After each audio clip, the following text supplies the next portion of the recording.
एक और लालू यादव का ऑफर और दूसरी ओर तेजस्वी यादव की सीधे सीधे यह बयान कि अब सीधे चाचा से मुकाबला चुनाव में होगा। इसका मतलब साफ है कि लालू यादव की तेजस्वी यादव के आगे अब बिल्कुल नहीं चली। आखिर ऐसा क्यों हो रहा है बिहार की राजनीति में, जब आरजेडी के राष्ट्रीय अध्यक्ष नीतीश कुमार की वेलकम के लिए तैयारी करते रहे, खुले तौर पर ऑफर दिया, लेकिन फिर भी तेजस्वी यादव ने एक ना कहकर इस पूरे मामले को ठंडा कर दिया।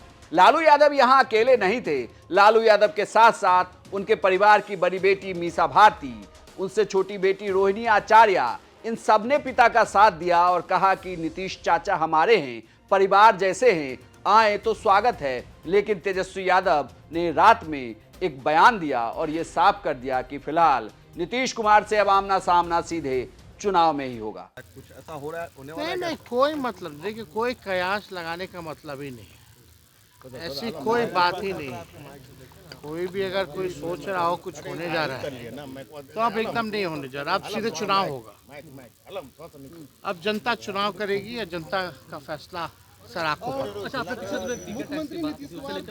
लेकिन यहां से सवाल उठता है कि क्या बिहार की राजनीति में, या यूं कहें कि सीधे तौर पर आरजेडी के अंदर सब कुछ ठीक नहीं है, या ये तेजस्वी एरा की एक शुरुआत है जिसमें चलेगी सिर्फ तेजस्वी की। राजनीतिक जानकारों की माने तो पिछले चुनाव में और जिस तरीके से लालू यादव का स्वास्थ्य लगातार गिरता जा रहा है, पूरे तरीके से पार्टी पर अब काबिज हैं तेजस्वी यादव। तेजस्वी यादव ने कई प्रयोग भी किए पार्टी के अंदर, और जिस तरीके से वो चुनाव प्रचार करते हैं और वो नई योजनाओं का ऐलान कर रहे हैं, जिला दर जिला जाकर कार्यकर्ताओं से संवाद कर रहे हैं, इसमें यह साफ है कि अब हर भरे फैसले में चलनी तो तेजस्वी यादव की ही है। वो इसलिए भी क्योंकि नीतीश कुमार बार बार लालू यादव के काल की बात करते हैं और कहते हैं कि वो जंगल राज था, जंगल राज को याद करिए और फिर अब की सरकार को याद करिए। तेजस्वी यादव दरअसल उसी जंगल राज की छाप को, यानी कि लालू यादव को अब पीछे छोड़ना चाहते हैं। तभी उन्होंने कई प्रयोग भी किए थे जिसमें एमवाई समीकरण को छोड़ा,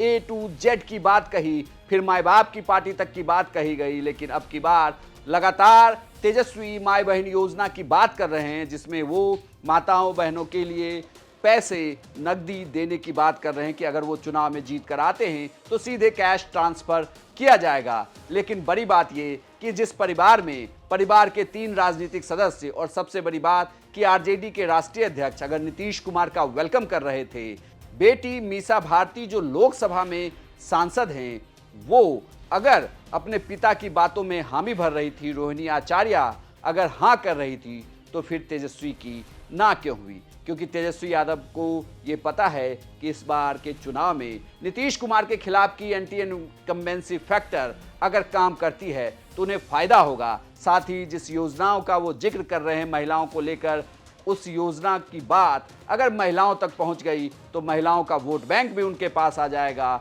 और इससे उन्हें फायदा हो सकता है। और सबसे बड़ी बात ये कि लालू यादव की राजनीति को पीछे छोड़कर, जिसका जिक्र नीतीश कुमार करते हैं बार बार, उससे भी वो आगे निकल जाएंगे। अब देखना यह है कि जिस लालू यादव के नीतीश के ऑफर पर तेजस्वी की ना हुई है, इससे विधानसभा चुनाव में फायदा होता है या नहीं।